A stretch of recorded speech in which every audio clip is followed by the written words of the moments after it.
Good evening, YouTube, and welcome to another episode of Koki RC. Well, in today's video, I'm going to be doing a Mod 1 conversion on a 144001, which it really doesn't look like a 144001 because it is completely disassembled, but it is a 144001. I just disassembled this car to build my basher. It's another 14401 that on the outside looks stock, but it actually has a brushless conversion. If you want to watch that car, it's the video that I did before this one. Go to my channel, look at that car, look at the cool things that I did to it. This is the other build that I started doing.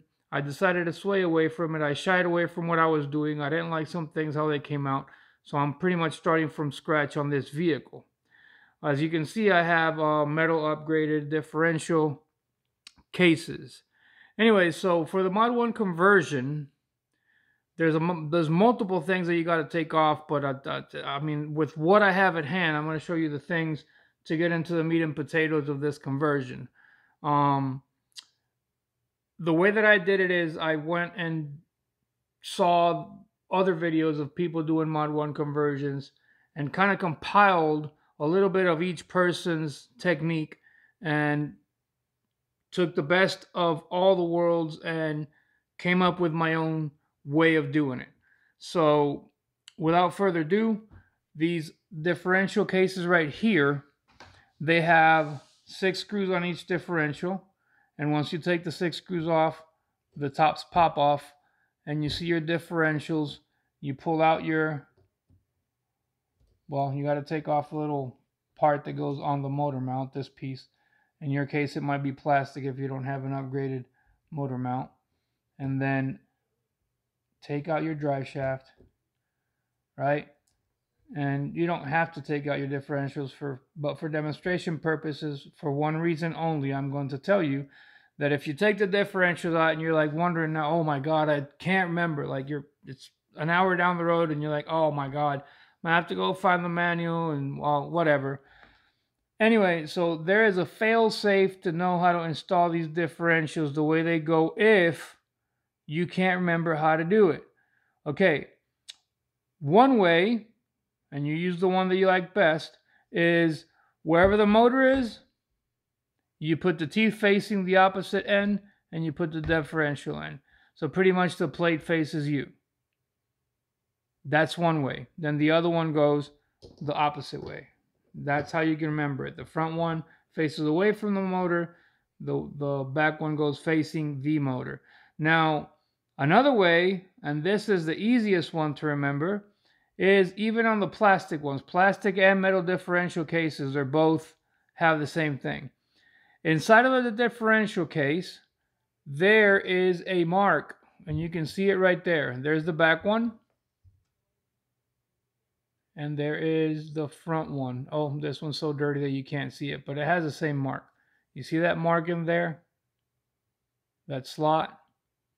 That's the way that the differential goes.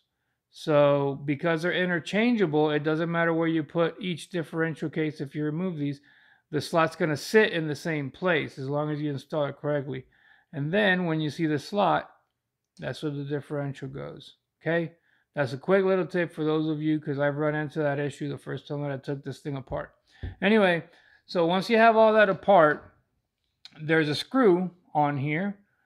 On the 124019, from what I understand, it is a hex. But on the 124019, it is a Phillips head. And I have everything loose already just for saving time purposes. This comes out.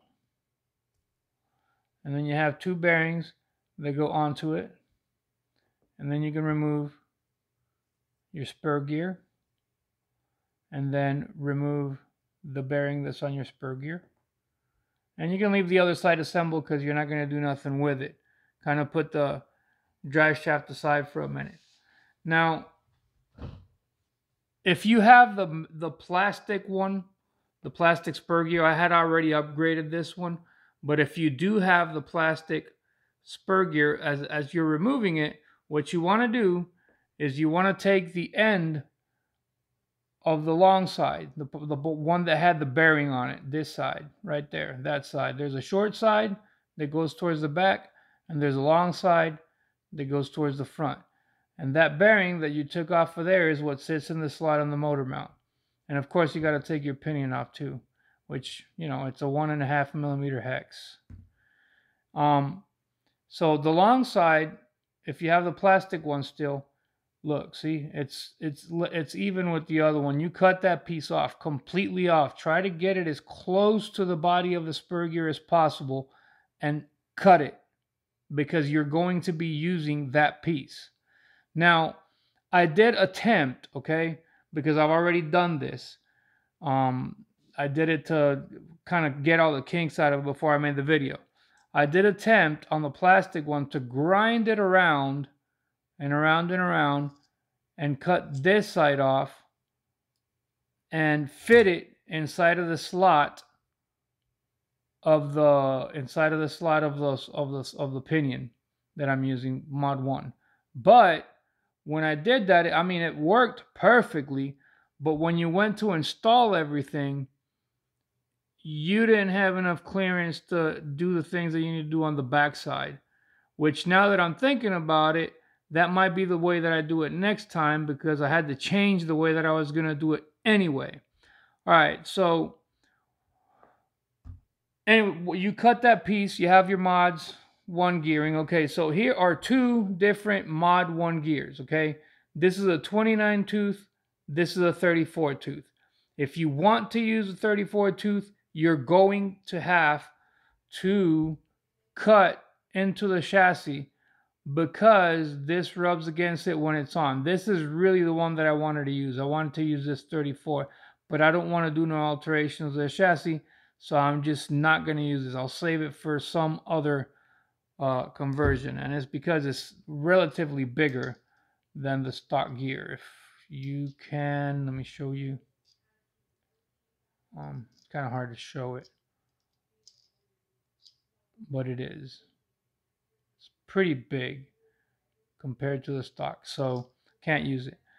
Now the 29 tooth Mod 1 is relatively the same size as your original, just slightly smaller. I don't know if you can tell in the picture. Slightly smaller, but it's a lot wider. So that's the one that I went with. So what you're going to want to do, okay, is you're going to want to grind the inside of your differential case, top and bottom, only on the rear one, okay? The metal one's kind of hard to do. Do it without getting to the part where that slot is. You see that slot right there? Leave that slot alone. You get before that slot, you can grind as much as you want, but don't get all the way to that slot.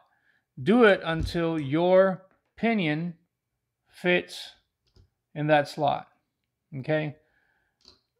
Now, I did it this way. Before I started grinding, what I did is I kind of dry fit everything.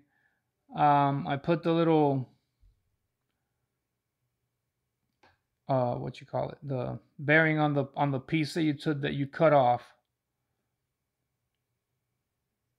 If I can get it back on there, installed it on the drive shaft, put the pinion on, okay, and then presented it just to see how it fit. Of course, I've already done the work, so if I can get these two to fit.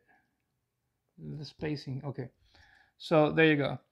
So that is how much, at least in my case, I had of material, how deep it went on mine.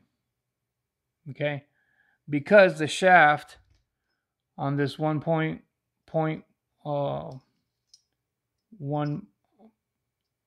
Mod 1 gear is 6 millimeters, but only 3 millimeters go into the differential case itself. So 3 millimeters worth of material that you have to grind out until the shape of this pinion fits in there without binding the differential case. And you have to do it on the bottom and on the top piece of the differential. You can see that it's grinded out. So once you've done that and you've measured and you know how much you have to grind, then you've done two of the biggest pieces. One, building this piece right here, which you cut off of your plastic spur. to grinding out your differential case. If it's the plastic one, they're replaceable for like $3, so it's not like you're gonna be in a bind unless you don't have another differential and you mess it up. But anyway, don't try not to mess it up. Just go slow, steady, you know, and you'll get it done. So what do you want to do next? The next thing you want to do is actually build your drive shaft once you've grinded out this. Install it with the bearing facing towards the front of the vehicle. Then you take your pinion and you put it with the tooth facing back, with the shaft of the pinion facing backwards, and install it onto there. And then take your hex and make sure that you have it on the flat spot all the way up to the plastic. And then tighten it. I'm not going to do it too tight. I just want it secure, just for demonstration, because I got other things going on with this car. Then you're going to test fit it. Well, no, you're not going to test fit it. You're going to put this part on. Okay, so here's where it gets tricky. The backside of the differential case takes 2 bearings. And when I first started doing the conversion, both fit and there was no binding without putting the tops on. But once I put the tops on, it was binding, and I didn't know what was going on. So what was happening is that when I put everything in place and I put this top back on, it was lifting the differential like that much. So I was like, why in the world is it doing that? And I thought it's because I did something wrong. No, that's not it. If you've had this car for a while and you've crashed it a couple of times and it has tumbled, this chassis, where these differential cases are installed, especially if you have these heavy metal ones, then they're gonna tend to bend in different directions. And my logic tells me that if it's not level, it ain't right. So I took a level, checked it on both sides. Both sides were on level. And the reason I say that it had to be level is because this drive shaft sits straight on there, and it shouldn't lift up when you install a differential case on backside of anything. It should be sitting inside of the other diff. So that's kind of gave me an indication that something was wrong, and I had to level out my chassis, because on those bends, it's supposed to be up enough to where it sits level with the ground. Anyway, so I did that, and once I figured that out, and it kind of pulled them up a little bit, so I lost clearance side to side. And because I lost clearance, I wasn't able to fit the 2 bearings that are supposed to go on this backside like they originally did when I was dry fitting and test fitting and building the thing. So I said, no big deal, because part of this pinion is going to sit inside of that differential for support anyway. So I'm just going to use 1 bearing, and that's what I did.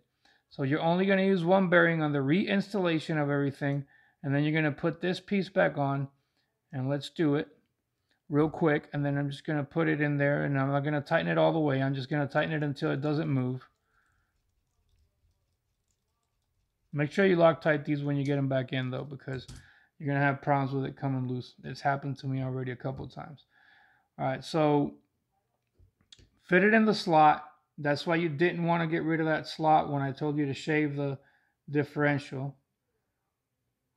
And of course, do this at your own risk. I did it myself. If I mess something up, it's on me.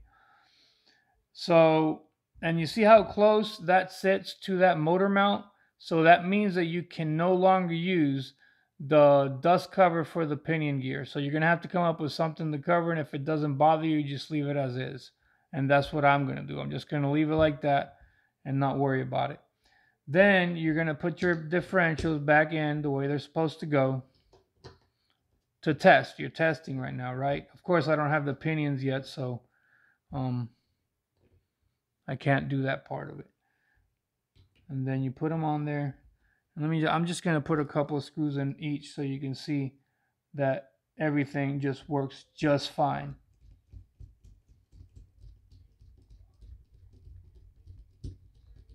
Get it nice and snug so you can see for demonstration purposes.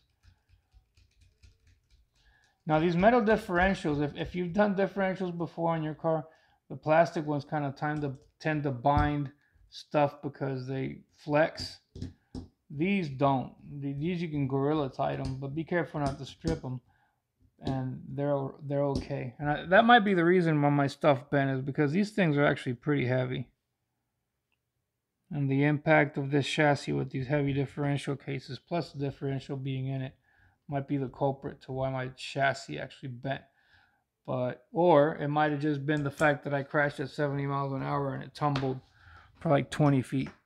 All right, so you've done left one bearing out. That's the only part that you didn't replace. You took off this pinion and you took off the spur gear. All right, so look, then what's left is to assemble your car. Make sure that you put this back on. How many times have I disassembled and assembled and forgot to put this piece in?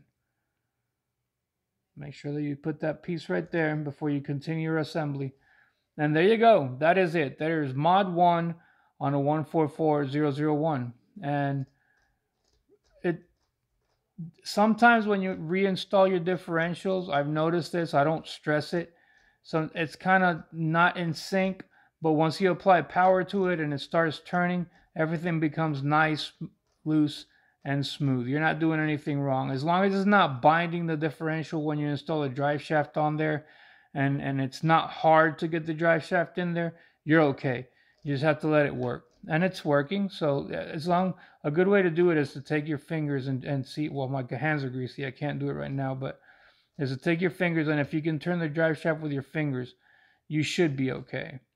Right now it's a little bit clicky, but my experience, I've done this before, not with these gears, but when I've taken the diffs out to service them and stuff, and it does that sometimes when you put it back in, and then it just fixes itself when you start running the car. It'll stop doing that. If it doesn't, then you did something wrong and there's a problem. You have to go in and investigate. But I've never had that issue of having to go back in and investigate. So there you go. You see how that a piece of that pinion went into the diff case. It's actually, it clears it barely. I didn't want to cut enough material so dust got in there. So it barely clears it, but it's fine. It's nothing's wrong. It clears it and it's gonna work spectacularly fine. I know it is.